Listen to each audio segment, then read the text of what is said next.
نحمده ونصلي على رسوله الكريم اما بعد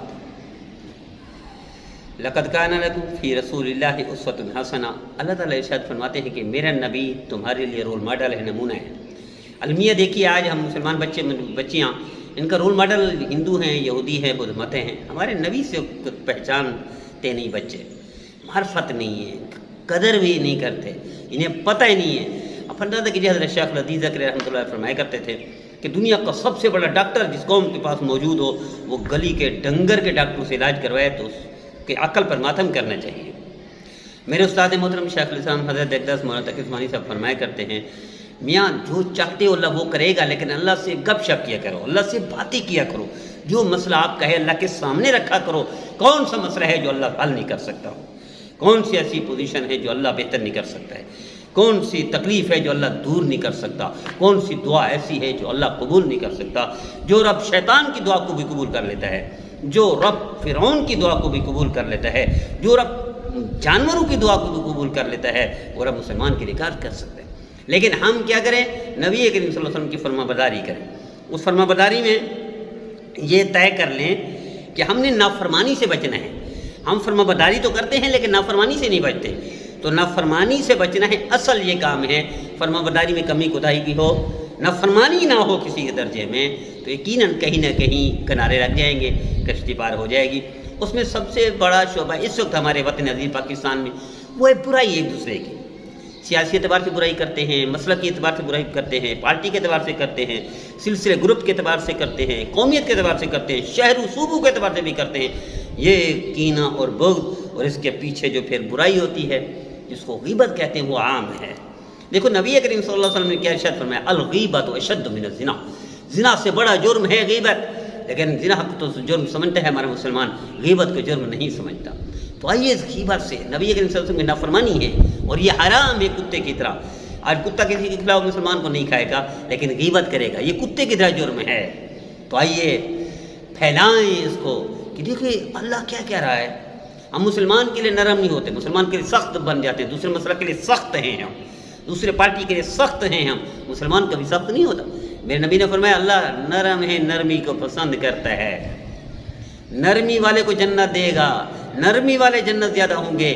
میرے نبی کی سب سے کمال درجے کی صفت ہی نرمی تھی، پیار تھی۔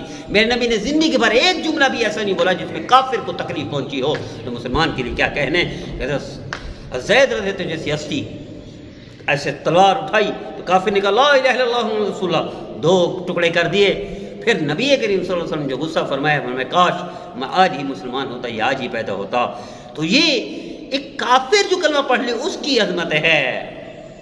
وہ صحابیہ کی یا رسول اللہ میں غلطی کر بیٹھی اور غلطی کے بعد وہ ہو گیا، حمل ہو گیا، تو میں چاہتی ہوں وہ ملے، مجھے سزا ملے۔ آپ نے کیا فرمایا؟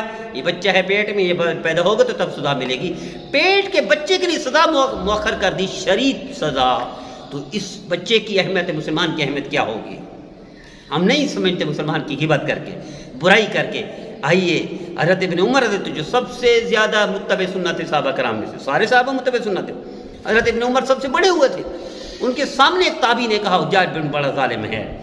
حجاج بن یوسف نے واقعی لاکھ سے زیادہ صحابہ ان کے شاگردوں کو تحقیق کروایا۔ ایسے بندے کی برائی کرنے لگے تھے، ابن عمر رضی اللہ عنہ نے فرمایا خاموش ہو جاؤ، جہاں ان کے ظلم کا اللہ حساب لیں گے، وہاں یہ جو تم برائی اور غیبت کر رہے ہو تمہاری نیکیاں اس کے پاس چلی جائیں گی۔ اللہ کہہ رہا ہے فرعون کے لیے موسیٰ علیہ السلام کو، جاؤ فرعون کے پاس، لیکن فقولا لہ قولا لینا، پیار سے سمجھانا، شاید اسے سمجھ آ جائے۔ اللہ نہیں جانتا تھے سمجھے گا نہیں۔ موسیٰ علیہ السلام کو اللہ فرما رہے پیار سے سمجھانا، اور ہم مسلمان سے پیار سے بات نہیں کر سکتے، برائی کرتے ہیں، غیبت کرتے ہیں، جھگڑے کرتے ہیں۔ میں نے پھر فرمایا کائنات میں زمین پر سب سے زیادہ بدترین شخص جھگڑالو ہے، سب سے زیادہ ناپسندیدہ شخص جھگڑالو ہے، اور ہم مسئلے کے اعتبار سے بھی جھگڑے کرتے ہیں، نفرت کرتے ہیں، پارٹی کے اعتبار سے بھی جھگڑے کرتے ہیں، نفرت کرتے ہیں۔ بھیا پر اپنی پارٹی میں رہیں، مسلک میں رہیں، دوسرے کے بغض، نفرت، دوسرے کی برائی کس نے اجازت دے دی؟ وہ تو کتے کی طرح حرام ہے۔ اپنے مسلک کو مضبوط کریں، جس کے ساتھ کھڑے رہیں، لیکن دوسرے کی بے عزتی کر کے، اس کو تباہ کر کے، اس کی عزت کو اچھال کر، میرے نبی نے فرمایا سود ماں کے ساتھ زنا کرنے کے برابر۔ فرمایا بدترین سود وہ ہے کہ مسلمان کو بے آبرو کیا جائے، اسے ذلیل کیا جائے، اور ہم پارٹی مسلک کے طور پر کرتے ہیں۔ کس نے اجازت دے دی ہے؟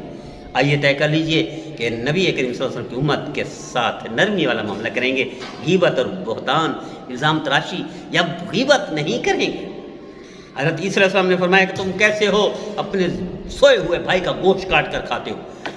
حواریوں نے کہا یا عیسیٰ کیسے ہو سکتا ہے؟ فرمایا جو تم دوسرے کے پیٹھ پیچھے برائی کرتے ہو، غیبت کرتے ہو، ایسے جیسے گوشت کاٹ کر کھانا، اس کو اللہ کہہ رہا ہے لا یغتب بعضکم بعضا ایحب احدکم ان یاکل لحم اخیہ، کہ تم بھائی کا گوشت کاٹ کھاتے ہو، یہی میرے نبی نے منع کیا، اللہ بھی منع کر رہا ہے غیبت سے، پیٹھ پیچھے برائی سے۔ آئیے ہم بچیں، ہم اپنی زبان کو پاک کر دیں، جس زبان سے لا الہ الا اللہ نکلے، جس زبان سے الحمدللہ رب العالمین نکلے، جس زبان سے میرے نبی کا پاک نام محمد نکلے صلی اللہ تعالی وسلم، اس زبان سے غیبت اور برائی کرنا یہ مسلمان کو زیب نہیں دیتا۔ مسلمان تو ہے ہی وہی جو کسی کو دکھ نہ دے، غیبت کر کے تو ہم دکھ دیتے ہیں، تکلیف پہنچاتے ہیں۔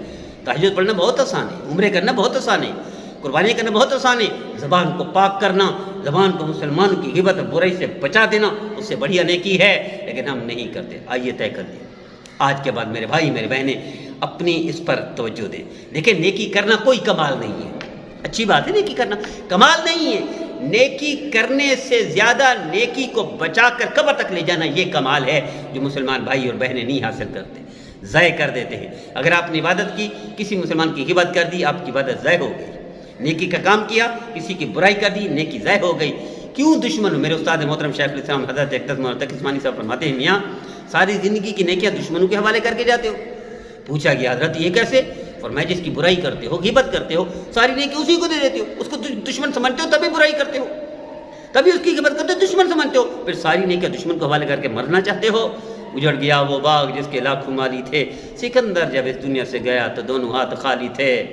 تو آئیے طے کر لیجئے، خالی ہاتھ نہیں جانا، یہ سادے اتنا نہ بنے، بھولے بھالے نہ بنے کہ نیکی کریں دشمن کے حوالے کر کے مر جائیں، نیکی کریں اور اسے بچا کر قبر تک لے جائیں، یہی کمال ہے، یہی چاہیے اللہ کے رسول کو۔ اس لیے اللہ چاہتے زبان پاک آئے قبر میں دل اور زبان پاک لے جائیں گے تو جان چھوٹے گی، نہیں تو وہاں قبر میں بھی اور جہنم میں بھی اس کو پاک کیا جائے گا، تب جنت میں جانے دیا جائے گا۔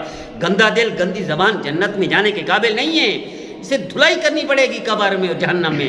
آپ بچنا چاہتے ہیں تو ابھی پاک کر لیں، بچا دیں زبان کو اور دل کو پاک کر لیں، کسی مسلمان کی برائی اور غیبت نہ کریں، یہی اللہ اور اللہ کے رسول چاہتے ہیں۔